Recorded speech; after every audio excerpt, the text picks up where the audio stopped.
여러분 안녕하십니까? 자, 이번 시간에는요 노동경제학 보리아스 교수님의 교재 연습 문제를 같이 풀어보도록 하겠습니다. 요게 이제 보통 가장 기본이 되는, 특히 노동경제학, 농사시험에서 노동경제학을 우리가 공부할 때요 가장 문제의 베이스가 되는 바로 출제 포인트가 되겠습니다. 자, 그래서 여기 나와 있는 내용들을요 제가 핵심 중심으로 빠르게 설명드릴 테니까요. 열심히 공부를 하시고요. 궁금하신 사항들은 카페 있죠? 포인트 노동경제학 다음 카페, 거기에 질문 올려주시면 좋겠습니다. 그리고 이게 꼭 요게 정답이 아니라 서술형이기 때문에 계산 문제 같은 경우는 딱 떨어지지만 그렇지 않은 경우는 아이디어를 제시해주는 차원이고요. 더 풍부하게 다른 방식으로 논리적으로 또 서술해 나갈 수 있다라는 점 생각하시면서 여러분들이 알고 있는 노동경제학 관련된 지식, 경제학 지식을 갖고 잘 설명해 주시면 되겠습니다. 자, 1번 문제부터 들어갈게요. 자, 1번은요. 직장에 출근하는데 비용이 발생한대요. 근데 그 비용에는 두 가지 비용이 있습니다. 하나는 시간 비용과 교통 비용이 포함된대요. 자, A번과 B번 두 개 문제가 있습니다. 자, A번은요. 고속도로를 이용하여 장거리 통근을 하는 어떤 근로자가 있는데요. 고속도로를 가다 보니까 통행료를 내네요. Y달러의 통행료를 부담하게 되고요. 고속도로 통행 이외에 다른 통근 방법은 없대요.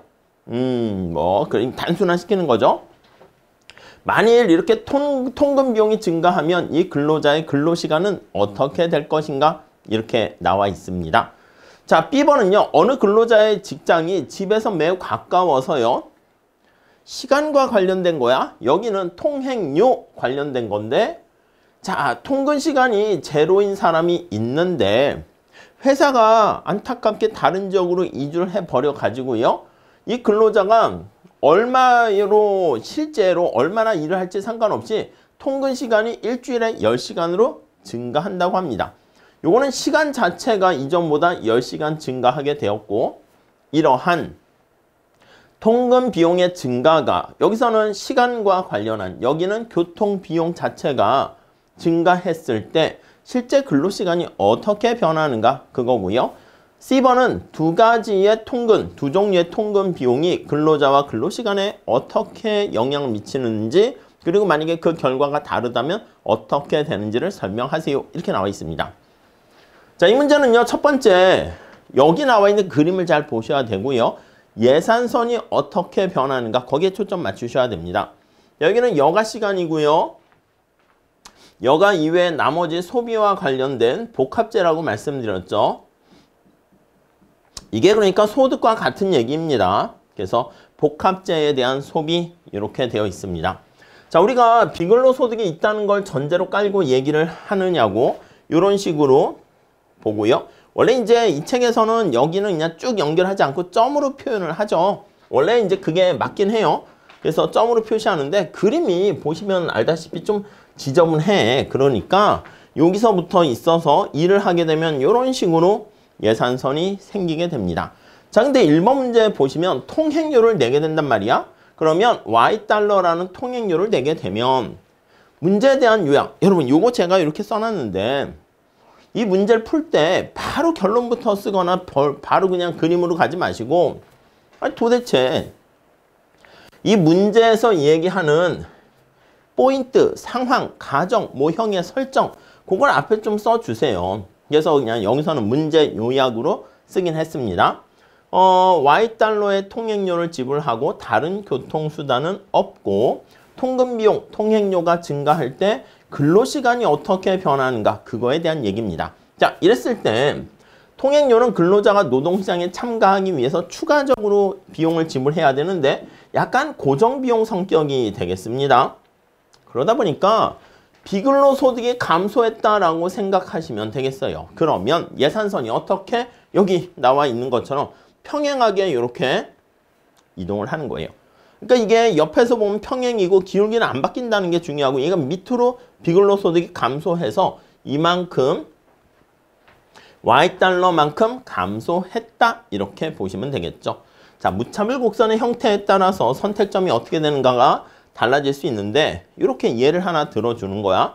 P에서 R로 이렇게 변하게 되면 여기 나와 있는 것처럼 여가 시간이 줄어들게 되는 것이죠. 그래서 여기 보시면 여가 시간이 줄어들게 되고요. 어떻게 보면은 여기 선택 가능한 노동시간, 통행료까지 우리가 신경을 써야 되니까 근로시간은 증가한다. 이렇게 보시면 되겠습니다. 자, 이때는요. 기울기가 변하지 않았잖아요. 그래서 여러분들 소득효과만 존재한다라는 거에 포인트 잘 맞춰주시면 되겠습니다.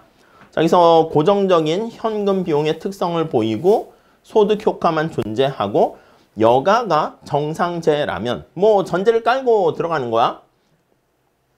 만약에 출제 관련된 포인트에 배점이 높으면 여가가 열등제라면 그렇게도 쓸 수 있는데 아무 얘기 안 하면 여가는 정상제라면 이렇게 하시고 접근하시면 되겠습니다.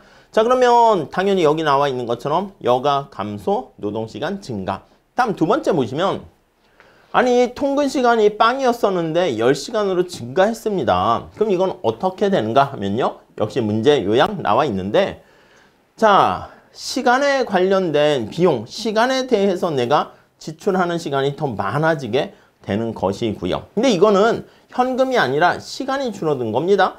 표현 자체를 이렇게 했는데 여러분 전체 가용할 수 있는 총 시간이 토탈 시간이 T였었는데 이렇게 10시간 줄어들게 돼요. 안쪽으로 이렇게 이동하는 거 알 수가 있습니다.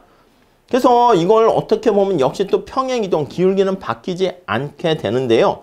전체 사용할 수 있는 시간이 줄어들게 되는 거 알 수가 있고요. 그래서 전체 시간이 줄어들면 일부는 요게 레저라고 할게요. 여가, 일부는 노동 이렇게 할 텐데 뭐 노동을 그대로고 여가가 그대로고 그럴 수는 있어. 근데 여기 나와 있는 것처럼 그림을 이런 식으로 그리게 되면 둘 다 조금씩 줄어드는 거, 여가도 줄고 노동도 줄고 뭐 이렇게 볼 수가 있겠습니다. 오케이? 자, 여기서 근로시간은 감소하고요. 물론 여가시간도 줄어드는 그렇게 보시면 돼요. 그래서 둘 다 줄어든다. 이렇게 보시면 되겠습니다. 자, 그래프에 대한 여기는 표로 정리를 해놨고요. 그러니까 그래프를 가지고 이렇게 표시를 해야 돼. 평행하게 이동했지만 얘는 옆으로 이렇게 이동하기 때문에 여기 예산선을 다시 한번 강조해서 그려보면 원래 이렇게 있었어. 이건 이제 밑으로 내리는 걸 설명하려고 하다 보니까 상당히 위에 올려놨고요. 똑같이 그리면 여기서 밑으로 내리면 그림이 지저분하잖아요. 이거는 왼쪽으로 줄이려고 해서 이 밑에까지는 밑을 줄이고 이렇게 표현을 한 걸 알 수가 있어요. 자, 그랬을 때 이런 식으로 이해 가시죠? 그러니까 이걸 강조하기 위해서는 여기까지 연결하게 되면 이게 왼쪽으로 이렇게 평행하게 이동한다라는 거 알 수 있고요. 이쪽은 당연히 소득 효과만 있고 얘도 소득 효과만 있어. 근데 여기 보시면 만약에 이렇게 있으면 내가 시간 자체가 줄어들게 되는 거잖아요. 그래서 이렇게 연결할 수도 있긴 해요. 그런 것 때문에 안쪽으로 이렇게 좀 찌그러드는 듯한 느낌이 있어서 실제 시간 감소라는 걸 통해 가지고 앞에서 이렇게 표현했는데 여기요. 회전 이동한다고 했는데 회전은 아니지. 약간 이게 좌측으로 이동한 겁니다. 그래서 표현 자체가 이렇게 애매하게 전달될 수 있으니까 그래프를 반드시 설명하시면 좋겠습니다. 자, 아무튼 정리하면 여가 시간이 감소하면서 노동 시간은 증가하는데 이 경우는 둘 다 감소하게 되는 거 알 수가 있어요. 차이점은 뭡니까 하면 여기 나와 있는 것처럼 여기서는 전체 시간은 그대로 있는데 여기서는 전체 시간이 감소해서 그렇다. 이렇게 내용을 정리하시면 되겠습니다. 오케이, 결론 보시면 근로시간 증가하게 되는데 얘는 감소하고 이유는 금전적 뿐만 아니라 여기 시간적 제약의 문제 때문에 결과가 달라진다. 이렇게 정리하시면 되겠네요. 자, 이렇게 보시고 다음 시간에 2번 또 같이 풀어보도록 하겠습니다. 감사합니다.